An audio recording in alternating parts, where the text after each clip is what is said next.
In the vast world of Amazon PPC, efficiency and precision are the game changers. With countless tools out there, it's essential to find the one that doesn't just promise results, but delivers them at lightning speeds. And for me, after diving deep into numerous platforms and tools, DataDive stands out as the unparalleled champion. Why? Because DataDive isn't just another tool. It's a game changer for launching Amazon PPC campaigns swiftly and effectively. It streamlines the process, offering a seamless experience from start to finish. I've been in the Amazon PPC landscape for years. I've audited hundreds of ad accounts. I can say with confidence, if you want to level up your PPC game, DataDive is the key. Let's dive deeper into what makes it the ultimate tool for all Amazon advertisers and sellers when they're trying to do quick keyword research and launch those campaigns very fast. I use DataDive on a daily basis because I offer free Amazon advertising audits to all of my clients before they sign up.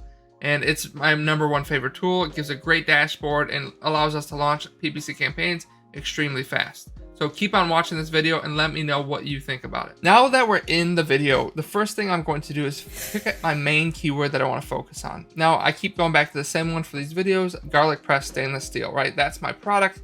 That's what I want to do. It's a press that kind of just presses it. It's not a roller. It's a stainless steel garlic press. Let's get into it and start to figure out ones, right? I like this one. I like this one. I like this one. These are very similar products to mine.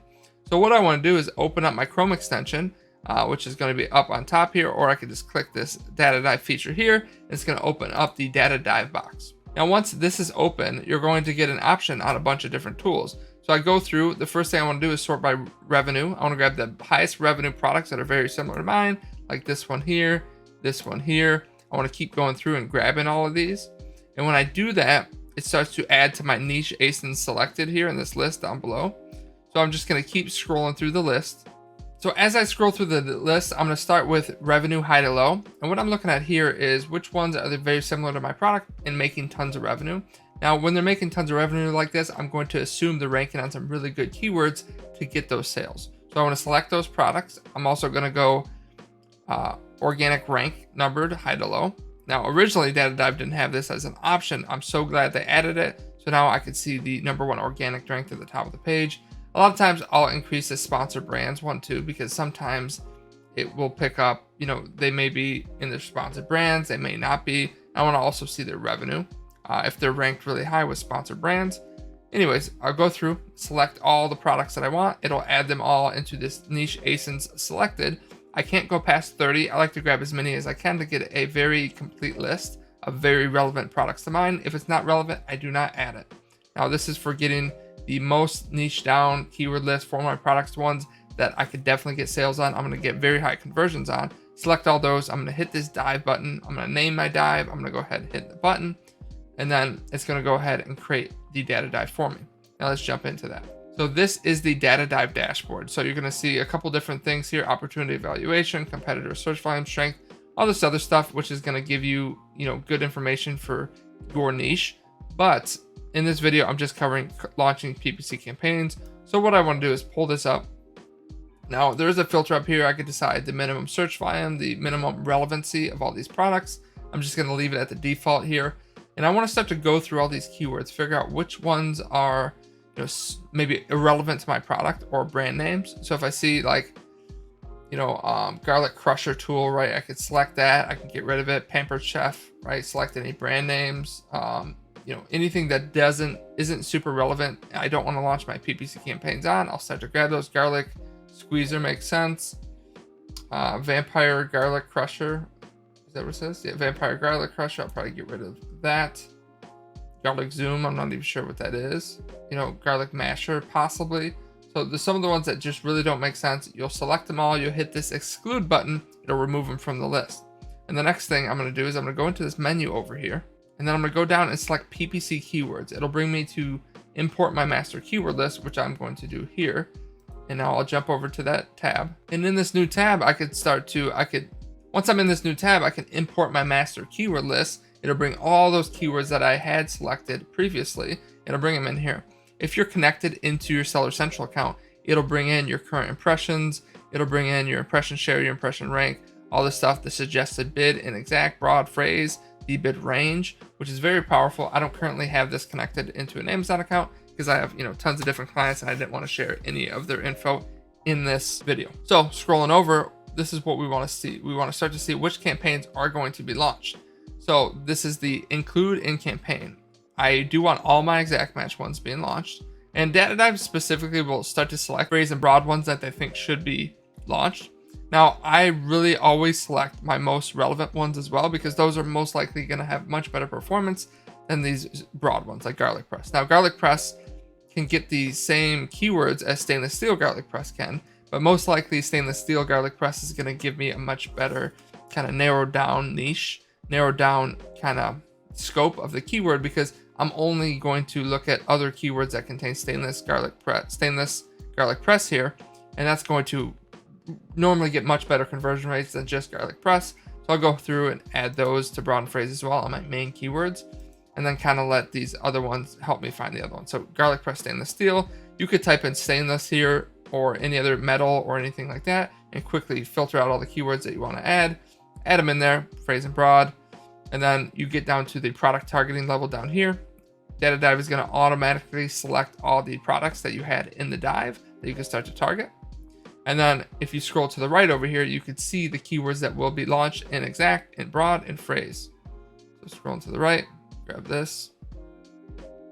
Okay, so you can see the ones I just added there, exact, broad, phrase.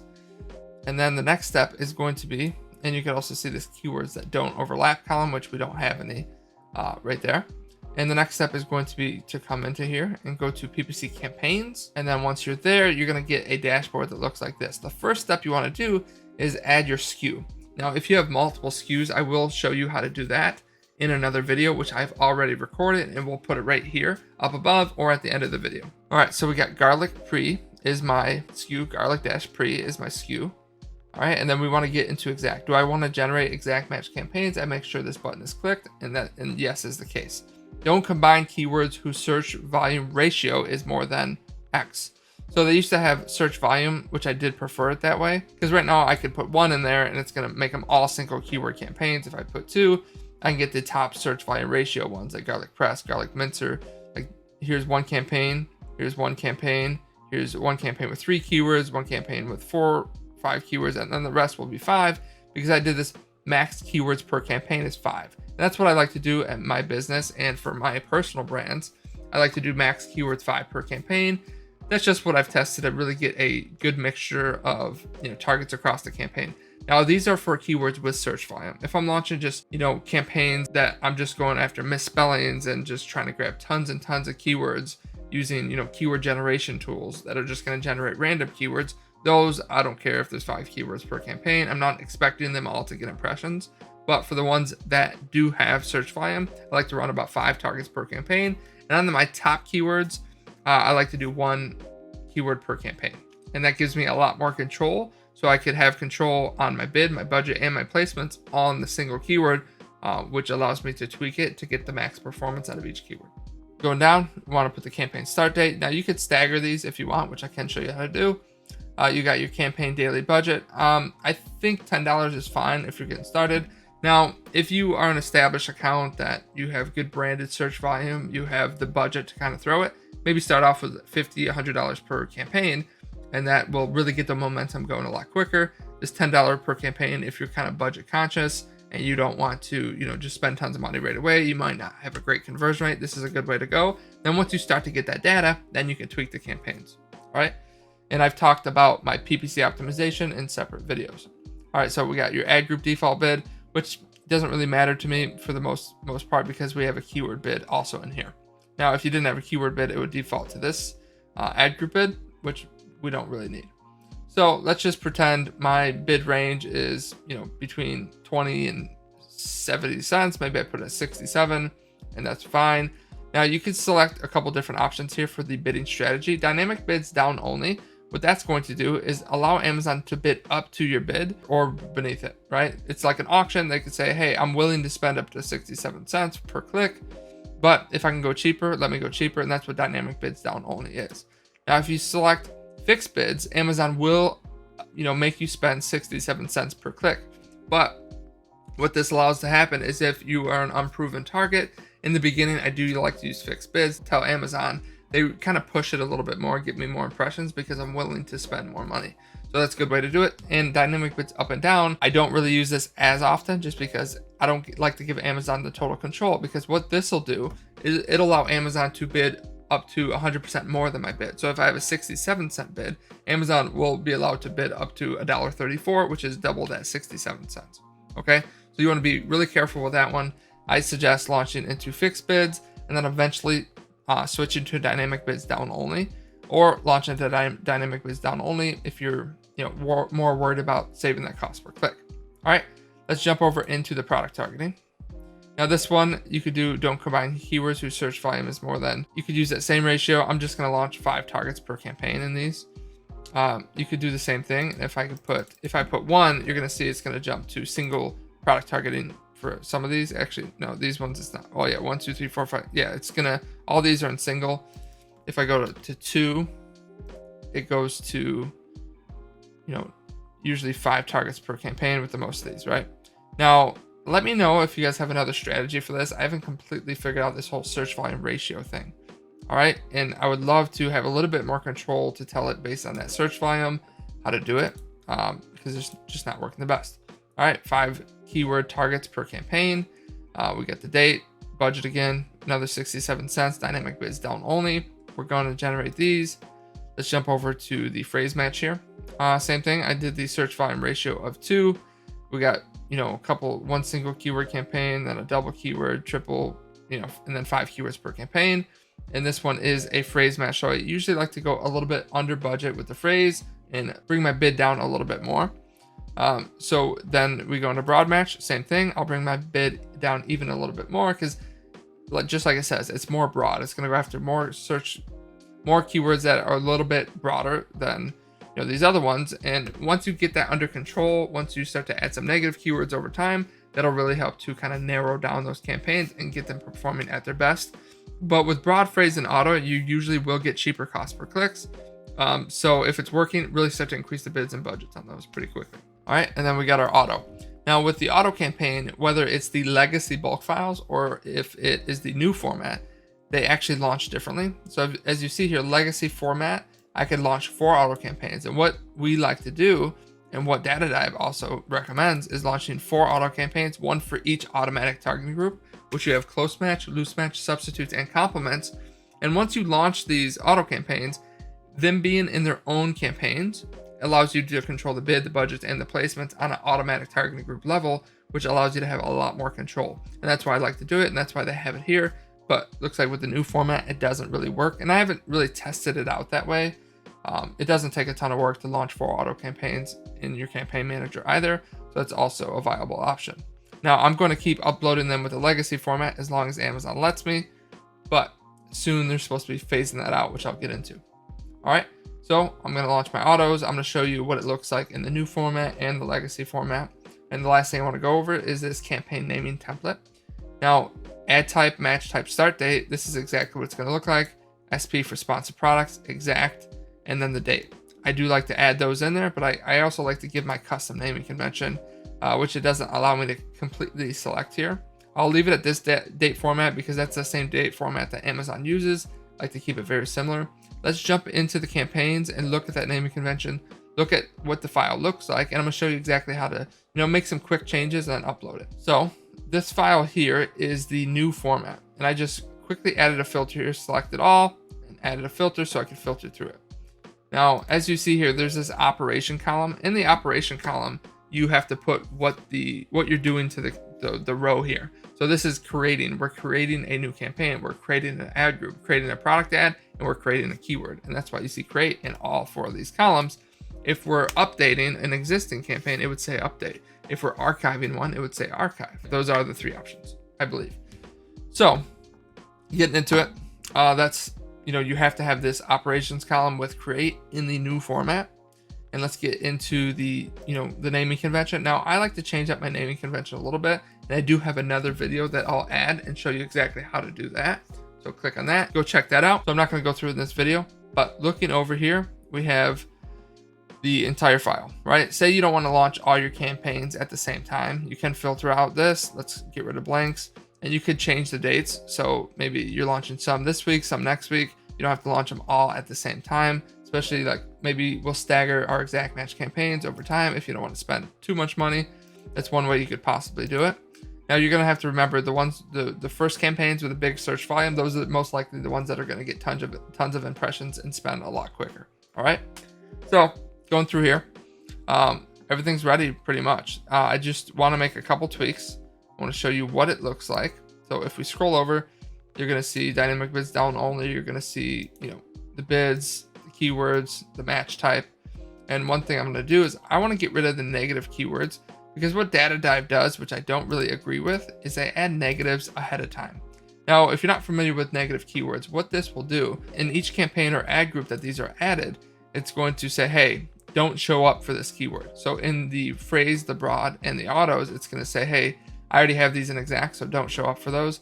Now, just because they're in exact doesn't mean we're going to get the same performance. So I also like to give these other campaigns a chance to let them run. We might get way cheaper cost per clicks in these other campaigns, and they may perform better than they do in exact. So I don't like to add negative keywords ahead of time, because that's just giving me negative opportunity costs that I could have had if they would have started to get impressions in those new campaigns.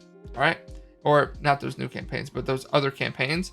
And they may have gotten way cheaper cost per clicks in those campaigns. They may have shown up in a different placement. Maybe my exact match campaign, I'm being way more aggressive, putting my ad more at the top of search, to where in my auto, my broad, or my phrase, it'll show up middle of page. And as you've probably heard in the past, a customer needs to see your product or your brand name like 7 times to really make a purchase. So allowing your ad to show up in multiple placements does, get more attention, and they'll say, hey, I think I've seen that before, click on it, buy it, and then, hey, you got a sale. So what I'll do is I'm going to select all these negatives, and I'm going to click it at the top, Control Shift down on a PC, and I'm going to right click, and we'll go delete selected rows. So I don't want to add any of those negatives in there. All right, so now that I deleted those, I'll go back over to the match type, select all again, so all of my keywords pop back up. I want to check for any campaign negatives as well. So I'll go to the entity column. We got negative product target right here. All right, so let's get rid of negative product target. All right, so those are all those product targets that are negative right here. I want to get rid of all of those. So once again, I'm gonna click here, Control Shift down, right click, delete selected rows. Then I can just get rid of my filter. All right, so now all those negatives that DataDive automatically added are gone, and I don't have to worry about it. So as you can see here, it has all my campaigns, it has my auto campaign, and you will see a difference here in this column. Hold on. Let me scroll up to the top. So if we drag this down right here, scroll back to the bottom, you could see the targeting type here, manual or auto. So auto is going to have auto, everything else is going to have manual. So you can see that. All right, we got the start dates, everything's ready to go. Now let me show you what the legacy format looks like. It is a little bit different. So jumping over here, you see we don't have the operations column. In this old file, you didn't need it. And this is exactly how you need to update. Leave the record ID blank, campaign ID. Now, once you upload these, Amazon will assign a record, a campaign ID, a portfolio ID. Actually, you can upload it with a portfolio ID if you do have one. So you can paste it in at the campaign level. So if you already have a portfolio ID, you could just filter down to campaigns and then paste that in every row that you want that campaign to have a portfolio. All right. So this one, like I said, it's a little bit different. We don't need to have the operation column. I'll do the same thing. I want to go through and I want to get rid of all the negatives. But also what I want to do is show you what the auto campaign looks like in here, because it is different. All right, so let's get rid of all the negatives, which is going to be over here to the right. And key match type, negative targeting expression, and that's good. So we get rid of those. I'm gonna scroll down to the bottom. I'm gonna drag this down again so I freeze that top row. So I like to do that. Scroll all the way down. All right. So now that you see here, we have one auto campaign, which is this row here. Oh no, I'm sorry, that's the keyword. Looks like, did I get rid of the campaign level? Okay, we're good. So this is the one auto campaign. You can see here close match, loose match, substitutes, and complements. And as you see here, this one actually has paused the other 3. So you see it has 3 paused and only 1 enabled. So this one is going to just be auto substitutes. Okay, so it looks like I did need to get rid of that negative phrase, which I must not have, and that's what got me. Okay, so getting rid of the negative phrase, you can see here's the campaign level. Here's the max bid of the campaign, but that doesn't really matter because we have the bids at the automatic target group level. These ones, all 3 are paused. This one's enabled. And you're going to see that across all 4 of these, that this one is close match, and that's the only one enabled. This one is loose match, that's the only one enabled, so on and so forth. So I have 4 auto campaigns for 1 parent listing, and I have much more control by doing it this way. And that's why I like to launch it that way, and I do suggest you to do so. All right. So once you do that, you're just going to click, this is Google Sheets. Now you could do the same thing in Excel. I prefer Google Sheets. You're going to go download to Microsoft Excel file, and then you're going to get into Amazon. You're going to go into your campaign manager. I like to bookmark them so they show up right at the top here. You're going to select menu. You're going to go to advertising campaign manager. Once we're over there, you're going to go into this credit card looking icon, sponsored ads. Click that. Click bulk operations. Once you get over to bulk operations, this is exactly what it's going to look like. Now they say legacy bulk sheets will be deprecated. I hope I said that right. On September 28th. Now it is October 1st and it still hasn't happened. They continue to say that's going to happen and it still has not. It's been, I don't know, probably a year now that they keep saying that's going to happen. Now you could use the new format. If you decide to use the new format, leave it there. If you want to use the legacy, you're going to click there. All right. Once you're ready, you're going to click choose file. You're going to grab your file, double click, and then upload to process changes. Now I don't want to actually upload this, so I'm just going to get rid of it. Click change file or click cancel. And then once you do that, you're going to see it upload successfully. Now you want to wait for that to make sure there was no errors, because every now and again, even one space different with, say, your SKU or something like that, or maybe if you have duplicated a campaign name that already exists, you're going to have an issue there. All right, so you definitely want to make sure it uploaded successfully, and using tools like this can kind of guarantee that that happens. All right. And that's how to get campaigns launched extremely fast with DataDive. As we conclude, remember, efficiency in Amazon PPC starts with tools like DataDive.